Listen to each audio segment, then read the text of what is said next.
Hi and welcome to our session on how would you like to pay.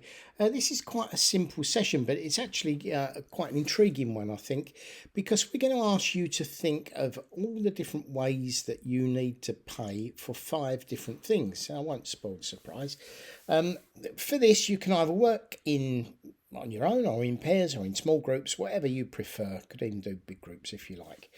So get used to sort of stopping the video as we go through and give yourself a little bit of time to sort each one out. So as I say, we're going to buy and pay 5 different items.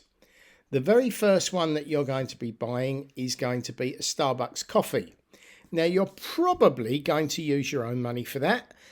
So list as many ways of buying that out of your own money as you can, but possibly you might use somebody else's. So if that's the case, then put that one down as well. The second one is for a mobile phone bill. And again, you could be using your own money or you could be using somebody else's. And there may be different ways to pay for this. And there was the Starbucks coffee, so add those to the list. Third one is a new laptop. Once again, think about how many ways you could pay for that using yours or somebody else's. The fourth thing you're going to buy is a new car. Now here, the chances are you're going to be using somebody else's money to pay for it. So how many ways can you think or have you heard of that pays for a new car? And the last one, you're almost certainly going to be using somebody else's money. It's a house. So how many ways could you buy a house using somebody else's money? Maybe you don't even buy it. You could use a different method. So I've written down here in groups of 5, but if you want to make that in groups of 2 or 3 or 10, whatever you want to do, that's absolutely fine with me. I'm going to give you 5 minutes to do that. So stop the pause, or even pause the video here. Give yourself 5 minutes or however long it takes, 5, 7 minutes, 8 minutes, whatever, and then restart the video.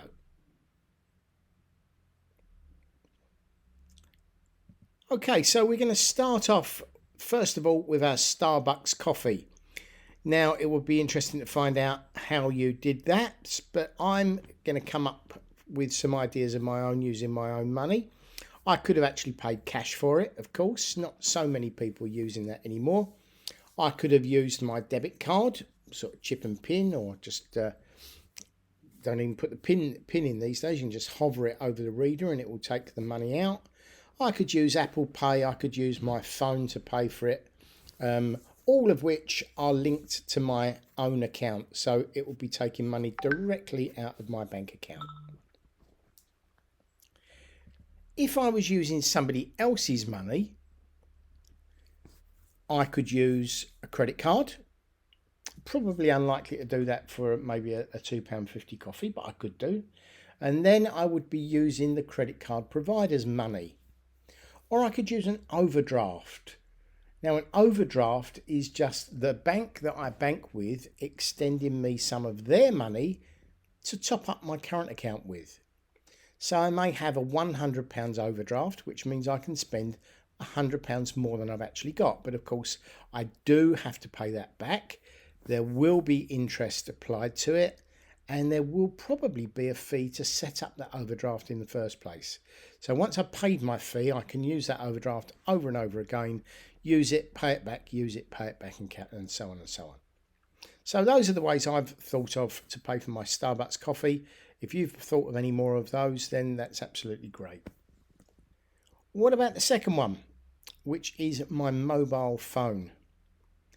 Now, if I'm paying for my mobile phone bill, I should actually say, shouldn't I? I could use something called direct debit. Now, that's an agreement that I sign with the mobile phone company to allow them once a month to ask my bank for an unspecified amount of money, which provided I've got that in my account, my bank will pay them.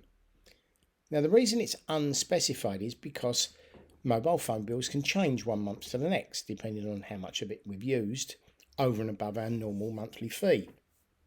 So it gives me a load of flexibility. My direct debit means that I'm not going to have to worry about making that payment myself. My bank will do that for me. I know it's going to be on time because the mobile phone company will ensure that they ask for that money before it's actually overdue. And provided I've got enough funds in my account, that will all be paid. The only thing that can go possibly wrong is if I've not got enough money in my account or I've not got an overdraft to cover the extra. Now, if I'm using, of course, the other thing I could put on there, I could actually go down to the shop and pay cash, or I could use a debit card over the counter. But we don't tend to use that so much because it's a pain to have to remember. And if I miss a payment, then I'm going to get charged extra for it as well. Now, if I use somebody else's money, I could, as I explained just a minute ago, use the overdraft that's on my current account and then use my direct debit, or I could use a credit card and I could actually pay for that.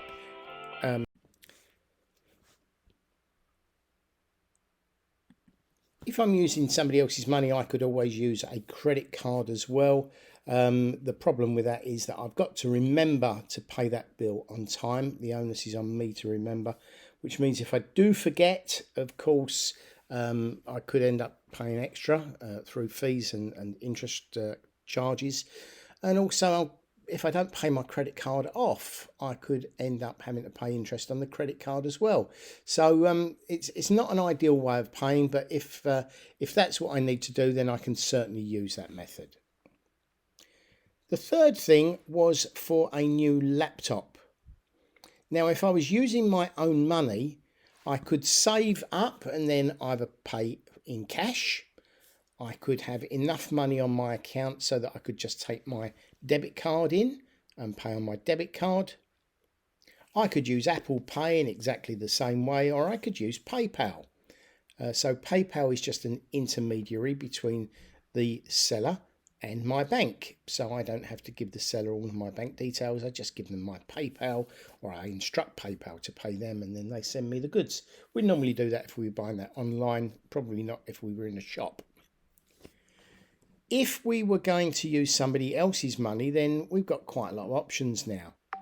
Again, we could use our credit card. All the same reasons that I explained just now, credit cards could be a little bit more tricky because if we're getting very near to the limit, that may impact our credit rating. It's well worthwhile watching the session on credit cards and credit ratings after this if you haven't already. We could use our overdraft, so we're using the bank's money. We could use Klarna, which has just started being used a lot more, whereby you make 3 payments which are interest free. It doesn't affect your credit rating. Well, it doesn't, provided you actually pay those payments on time. It will affect it if you don't. So it'd be 3 equal payments. You put some money down when you buy the thing, and then you pay 2 more payments 1 month after the next. So you pay it all back in 3 months. Some shops will or may offer an interest-free loan. Now that will depend on you having a good enough credit rating to actually be able to get that interest-free loan. But then you're going to be paying it back over the course of 12 or 18 months and there'll be no interest added. So if you're eligible for one of those deals, that could be a really good way of doing it.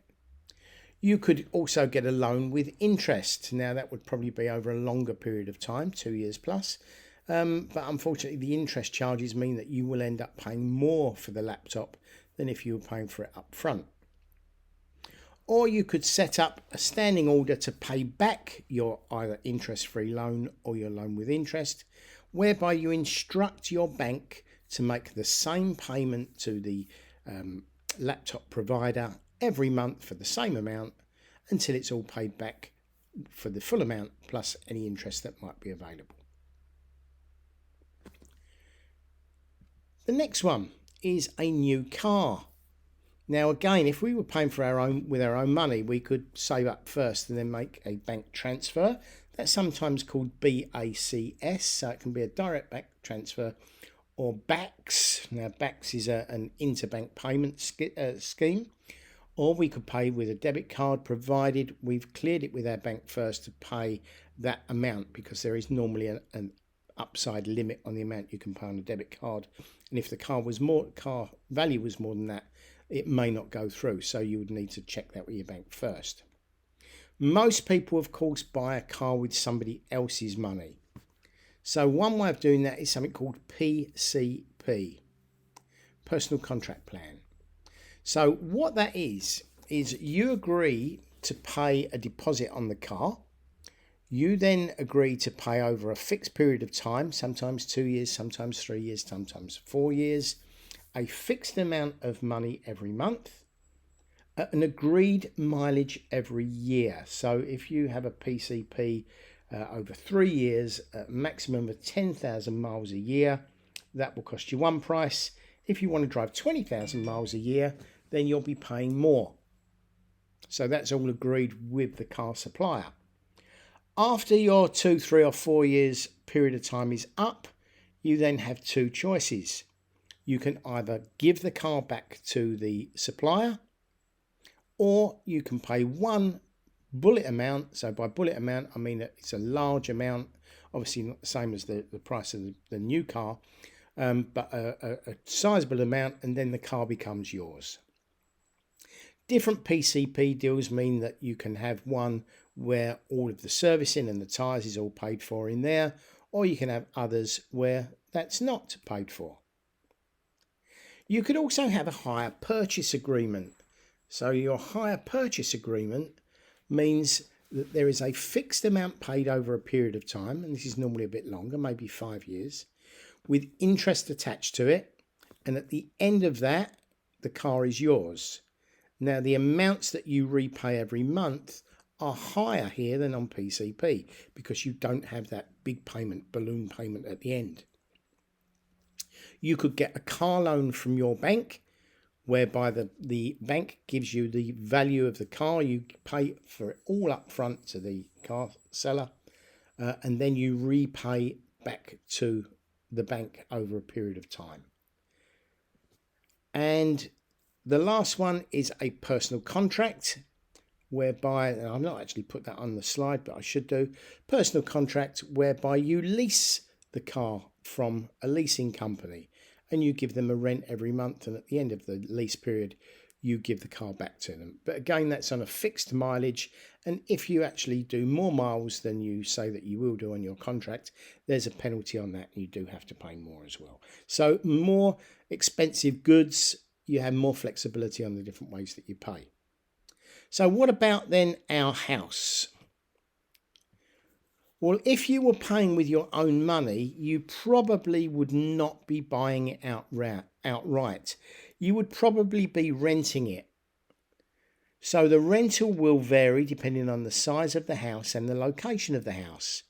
And it could be for anything from maybe £500 a month all the way up to tens of £1,000s a month, depending on, as I say, the size of the property and the location. You could also save up for a deposit, because if you buy the house, you will need to pay some money up front in the shape of a deposit, and that has to be your own money. Once you've paid that, then somebody else, normally a mortgage provider or a bank, will give you the rest of the money to buy the house with, and then you repay back that mortgage back to the mortgage provider or the bank over a period of time. That can be anything up to 40 years. There's lots of different types of mortgages. Some mortgages whereby you only repay any interest and then you pay a big balloon payment right at the end. Other mortgages where you have a very slow build up, so low payments to start with, and then they get bigger and bigger. That gives you a time to get on your feet a little bit more and gives you an opportunity to own your own house while you're still paying a little bit at the start, but more when your salary increases. Or a fixed repayment whereby you know the amount of money that you're going to be paying every month. But unfortunately, that is never fixed for a long period of time. It may be fixed for a couple of years, so you know exactly how much you're going to be repaying over a couple of years. But then that has to be renegotiated for the next period of time. And if interest rates have gone up, then unfortunately, your repayments will go up as well. And that's what a lot of people are finding at the moment, that interest rates on mortgages have gone up very, very quickly. And a lot of people are now paying an awful lot more repayment on their mortgage every single month. So lots and lots of stuff to think about there. If there's anything else that you'd like to find out, do Google that and find out a little bit more about the different types of mortgages and stuff like that. And of course, any questions that you might have, then do get in touch. Look forward to talking to you again in the next session.